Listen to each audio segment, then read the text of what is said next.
পাকরুল গ্রামের যমুনা নদী ভাঙন পরিস্থিতি অত্যন্ত উদ্বেগজনক।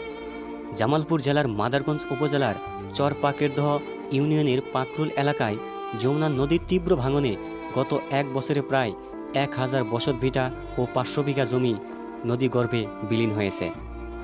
নদী ভাঙনের ফলে পাকরুল সরকারি প্রাথমিক বিদ্যালয়, মাদ্রাসা, মসজিদ, কবরস্থান, পাকা সড়ক ও বৈদ্যুতিক খুঁটিসহ বিভিন্ন স্থাপনা ধ্বংস হয়েছে।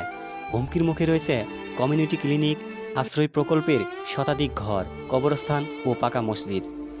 স্থানীয় বাসিন্দারা জানিয়েছেন, নদী ভাঙনের কারণে অনেকেই তাদের বসতবাড়ি, ভিটা ও ফসলি জমি হারিয়ে নিঃস্ব হয়ে পড়েছে। জামালপুর পানি উন্নয়ন বোর্ডের নির্বাহী প্রকৌশলী রফিকুল ইসলাম জানিয়েছেন, ভাঙন কবলিত এলাকায় জরুরি ভিত্তিতে জিও ব্যাগ ডাম্পিং কার্যক্রম চলমান রয়েছে। নদী ভাঙনের ফলে পাকরুল গ্রামের মানুষ চরম দুর্ভোগে পড়েছেন এবং তারা স্থায়ী বাঁধ নির্মাণের দাবি জানিয়েছেন। এমত অবস্থায় দ্রুত ও কার্যকর পদক্ষেপ ব্যবস্থা নেওয়া জরুরি। গ্রামের মায়া এটা শুধু একটা অনুভূতি না, এটা একটা মন ছুঁয়ে যাওয়ার শান্তি, যা শহরে কোলাহলে কখনোই পাওয়া যায় না।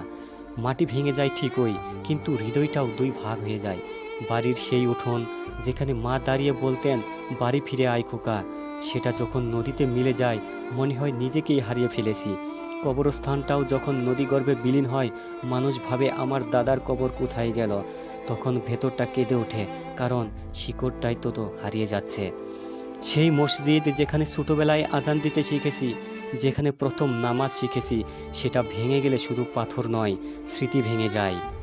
ভিটেমাটি হারিয়ে যখন ত্রাণের লাইনে দাঁড়াতে হয়, একজন দিনমজুর চোখ মুছে শুধু বলে, ঘর গেলে আবার তোলা যায়, কিন্তু নিজের ভিটেমাটি গেলে মনটাও উঠে যায়। এটা ঠিক সেই রকম, যেখানে মাটি হারায়, ঘর হারায়, আর মানুষ তার অস্তিত্বের একটা অংশকেও হারিয়ে ফেলে। যারা নদী ভাঙনের শিকার, তাদের চোখে শুধু পানি নয়, আছে হারানোর দীর্ঘ ইতিহাস। এই মাটি আমার আসল ঠিকানা, এই গ্রামের মায়াই আমার জান্নাতের পথ।